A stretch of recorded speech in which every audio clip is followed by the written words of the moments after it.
Hello friends, നിങ്ങളുടെ ഗിന്നു ആണേ. അപ്പോൾ നമ്മുടെ ഓണമൊക്കെ വരികയാണല്ലോ. ഓണത്തിനായിട്ട് ഞാൻ കുറേ ഷൂട്ട് സെറ്റ് ചെയ്ത് വെച്ചിട്ടുണ്ട്. പക്ഷേ ഇത് കുറച്ച് നേരത്തെ കിട്ടിയാലല്ലേ നിങ്ങൾക്ക് ഇതൊക്കെ ഒന്ന് സെറ്റാക്കാനും റെഡിയാക്കാനൊക്കെ പറ്റുള്ളൂ. അതുകൊണ്ട് തന്നെ ഞാനിത് നേരത്തെ പോസ്റ്റ് ചെയ്യുകയാണേ. മറ്റൊന്നുമല്ല, നമുക്ക് ഓണത്തിന് ഇപ്പോൾ എല്ലാവരും മുല്ലപ്പൂവിൻ്റെ പുറകെയാണ്. അപ്പം നമുക്കൊരു വ്യത്യസ്തമായിട്ട് കനകാംബരം ചെയ്താലോ? ഭയങ്കര ട്രഡീഷണലായിട്ട് പണ്ടൊക്കെ ഒരുപാട് നമ്മൾ യൂസ് ചെയ്തിരുന്നൊരു സംഭവമാണ്. ഇപ്പോൾ പിന്നെ ആ ട്രെൻഡൊക്കെ അത് കഴിഞ്ഞ് കുറേ പോയി. പിന്നെ ഇപ്പോൾ വീണ്ടും തിരിച്ച് വരുന്നുണ്ട്. അപ്പോൾ എന്തായാലും എല്ലാവരും മുല്ലപ്പൂ ചെയ്യുമ്പോൾ നമുക്കൊന്ന് മാറ്റി പിടിക്കാം അല്ലേ? നമുക്ക് കനകാംബരം ചെയ്യാം. ഞാൻ കനകാംബരം ഇപ്പോൾ ഉണ്ടാക്കുന്നത് നമ്മുടെ ക്രേപ്പ് പേപ്പർ കൊണ്ടിട്ടാണ്. ഈ ക്രേപ്പ് പേപ്പർ നമ്മൾ സാധാരണ ഈ ഫ്ലവർ മേക്കിങ്ങിനൊക്കെ ചെയ്യുന്ന പോലെ തന്നെ കട്ട് ചെയ്ത് ആ ഒരു പെറ്റൽ കട്ട് ചെയ്തെടുത്തിട്ടാണ് ഞാൻ ചെയ്യുന്നത്. വളരെ സിമ്പിളാണ്. എപ്പോഴും പറയുന്ന പോലെ തന്നെ സിമ്പിൾ തന്നെയാണ്. നമ്മുടെ വർക്കുകളൊക്കെ സിമ്പിൾ തന്നെയാണ്.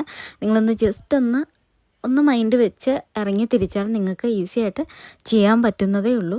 കുറച്ച് ടൈം കൺസ്യൂമിങ് ആണ്, കാരണം നമുക്കിതിൻ്റെ ഓരോ പെറ്റൽസ് ഉണ്ടാക്കിയെടുത്ത് അതൊന്ന് സെറ്റ് ചെയ്തെടുത്തതിന് ശേഷമാണ് നമുക്കിത് നമ്മൾ ഈ മാല കെട്ടുന്ന മുല്ലപ്പൂ മാലകളും അതൊക്കെ കെട്ടുന്ന പോലെ തന്നെ കെട്ടിയെടുക്കുകയാണ് ഞാനിവിടെ ചെയ്തത്.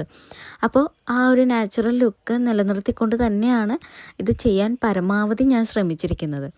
അപ്പോൾ നിങ്ങൾക്കിപ്പോൾ മുല്ലപ്പൂ ഉണ്ടെങ്കിൽ തന്നെ അതിൻ്റെ ഒപ്പം ഒരു കോൺട്രാസ്റ്റ് എന്നുള്ള രീതിക്ക്, പ്രത്യേകിച്ച് നമ്മുടെ ഒരു ഓണം ലുക്കിന് ഭയങ്കര രസമായിരിക്കും ഈ ഒരു കനകാംബരം. കാരണം ഓണത്തിൻ്റെ ആ ഒരു കളർ തീം എപ്പോഴും ആ ഒരു ഓഫ് വൈറ്റ് കളറും ഒരു സറി ബോർഡറൊക്കെ വരുന്ന ആ ഒരു കസവ് സംഭവങ്ങളൊക്കെ ആയതുകൊണ്ട് തന്നെ ഈ ഒരു ബ്രൈറ്റ് ഓറഞ്ച് എന്ന് പറയുന്നത് എപ്പോഴും അതിന് കറക്റ്റ് ആ കോൺട്രാസ്റ്റ് ലുക്ക് മെയിൻറ്റെയിൻ ചെയ്യാൻ സഹായിക്കുന്നതാണ്. അപ്പോൾ അതുകൊണ്ട് തന്നെ ഈ കനകാംബരം നമ്മൾ എത്ര മുല്ലപ്പൂ വെച്ചാലും അതിൻ്റെ ഒപ്പം ഒരു കനകാംബരത്തിൻ്റെ ഒരു മാല കൂടി നമ്മളത് വെക്കുന്നത് ഭയങ്കര രസമായിരിക്കും.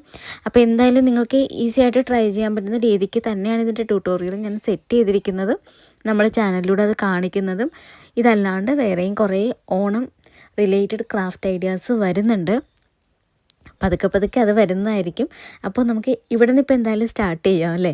അതുപോലെ നമ്മുടെ മുല്ലപ്പൂ ഉണ്ടാക്കുന്ന വീഡിയോ നമ്മുടെ ചാനലിൽ ഓൾറെഡി നമ്മൾ കഴിഞ്ഞ വർഷത്തെ ഓണത്തിന് തന്നെ ഇട്ടതുണ്ട്. അപ്പോൾ നിങ്ങൾക്ക് അതെടുത്ത് കാണാം. ഞാൻ ഇതിൽ തന്നെ അതിൻ്റെ ആ ഒരു ട്യൂട്ടോറിയലിൻ്റെ വീഡിയോ ഞാൻ ടാഗ് ചെയ്തേക്കാം. അപ്പോൾ നിങ്ങൾക്ക് അത് എടുത്ത് നോക്കാം. അതും ഉണ്ടാക്കാം, ഇതും ഉണ്ടാക്കാം. എന്നിട്ട് നിങ്ങൾക്ക് മിക്സ് ആൻഡ് മാച്ച് ചെയ്ത് ചെയ്യാവുന്നേ ഉള്ളൂ. വേറൊരു കാര്യം എന്താണെന്ന് വെച്ച് കഴിഞ്ഞാൽ, ഇപ്പോഴത്തെ മുല്ലപ്പൂവിൻ്റെ ആർട്ടിഫിഷ്യൽ മുല്ലപ്പൂവിൻ്റെ ആ ഒരു സംഭവങ്ങളൊക്കെ കുറച്ച് കോസ്റ്റ്ലിയാണ്. ഇൻകേസ് നമ്മൾ ഉണ്ടാക്കിയെടുക്കുകയാണെങ്കിൽ പോലും അതെല്ലാം തന്നെ കോസ്റ്റ്ലിയാണ്. അതിൻ്റെ പേപ്പർ മേടിക്കലാണെങ്കിലും ഓരോന്ന് മേടിക്കുന്നതും അത് ചെയ്യുന്നതും ഇതുപോലെ തന്നെ ടൈം കൺസ്യൂമിങ് ഒരുപാട് പോകുന്നുണ്ട്.